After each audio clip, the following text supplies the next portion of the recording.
After an emphatic 3-0 win for Wealdstone and the National League South against Billericay Town at the Vale, I'm delighted to be joined by Stone's manager Dean Brennan.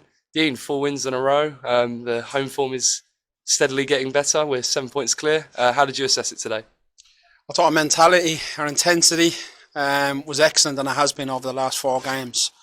I just think that we were much better side, much stronger, but that all come from our work ethic, our press. I thought Billericay started the game quite well. Obviously, we know the hill, down the hill, and it was quite a low sun as well today. But I thought, all in all, it was a very dominant performance. And the last 15 minutes of the first half, I thought we were outstanding, unplayable. We scored some fantastic goals as well, and with some great chances within that period. And it tells you everything if their goalkeeper's their man of the match.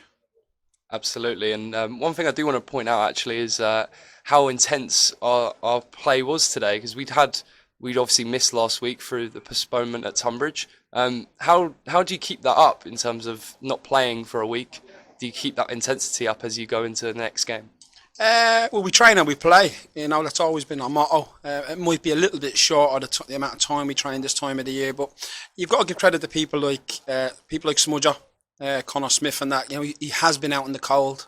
But I said all along that everyone's going to be needed on this journey, and every player has been needed. And he's come back and he stepped on. I thought he was outstanding today. I know Billy got man of the match, but personally, I thought Connor was man of the match. I'm not into giving big shout out to players, but people like Greeny, who've a little bit out in the cold, over the sort of before the Christmas period and around the Christmas period, they've come back and they've stepped up to the plate. And what we've done is we kept driving each other forward, and that's very important. There's nobody really dropping their guard at this moment in time. There's a lot of football to be played.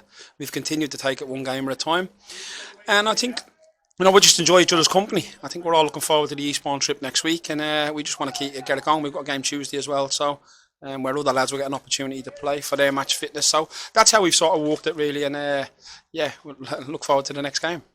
Moses Emmanuel has been an absolute star since he's joined. He obviously scored but come off injured. Any update on that at all? You're going to know more in a week? Yeah, we'll know more tomorrow really. He's got a little twinge in his quad, so it shouldn't be too bad. If he'll do the right things. He's a good pro, and he's been brilliant for us, Mo. He's led the line fantastic, and then you look at Roscoe coming on today and getting 2. Obviously scoring the rebound when the keeper sort of spilt it. His only real error of the game, their goalkeeper. But he was punished for it. That's how strong we are. And then I thought our third goal was a great team goal, great pass from Jacob Mendy, a great run from Greeny, and a fantastic cross. And they're my favourite goals, tap-ins. I'm not really into the worldies because I think it's very important that players get in the horde zones, I call them, which is in the 6-yard box where you can score goals, and food and drink to Roscoe really. You mentioned Ross there as well. I was going to lead on to. He's obviously not been in the starting 11 the last few weeks, but how does that show his character? Leader by example. Fantastic guy first and foremost, and he's part of the committee. We've got 3 senior players in the committee: Danny Green, Ross Lafayette, and Jerome McKeemo, the skip.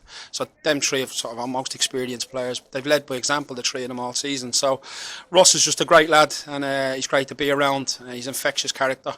He's a big personality, and he's very positive in everything he does. And I'm delighted for him today because obviously Mo's come in and that raises the bar. Ross wants to come in now. He can raise the bar, so we keep raising the bar for each other, and that's how we've worked most of the season. We obviously had 3 fantastic performances in a row. How do you keep that up going into the next few weeks and months? Yeah, I'd say 4. I thought we were good against Welling here as well, and we won 1-0. Just move on to the next game, take it 1 game at a time. Football can change very, very quickly. We've got a points target, and that's the only thing that's on our mind. 1 game at a time that goes towards that points target, and keep chalking them off. To be on 62 points, I think we're on now, from 28 games, is that correct? That's a fantastic return, and long may it continue. Our supporters once again today were outstanding.